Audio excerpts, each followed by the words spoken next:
Okay, folks, now we are going to get to that event that we are anticipating. The event where we're anticipating a market correction between 5 and 10%.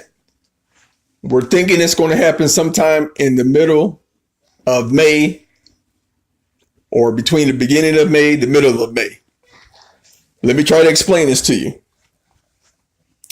What we're looking at is the U.S. Treasuries. So you look at the the U.S. 3-month Treasury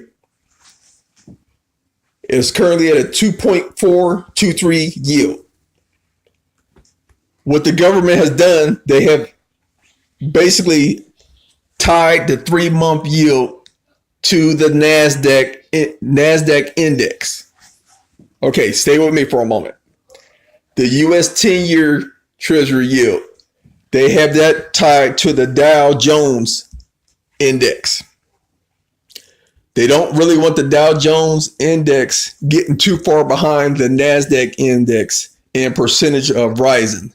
So you see that the NASDAQ has made at least 2 all-time highs for the year. The Dow Jones has not made an all-time high yet for the year. The government already has it predetermined that they're going to schedule it to keep it in balance.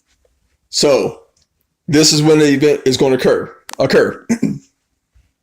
When the U.S. 3-month yield, which is currently 2.423, when it is tied with or above, when the yield is greater than the 10-year yield, we should start seeing a market correction. I'm thinking it's 5 to 10%. Look at the 10-year yield. It's a 2.502. In the last couple of days, that 3-month yield has been gaining on the 10-year yield. So now it's less than a 0.8. If I know how to add, it's less than that spread. We're thinking in the next couple of weeks, the U.S. 3-month yield is going to be greater than the U.S. 10-year yield. That's also called yield inversion.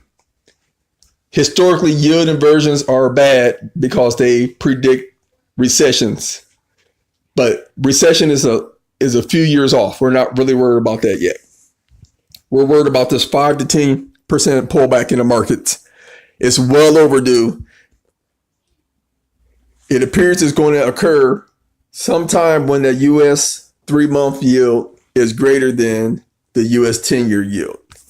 Now you knew ahead of time what was going on.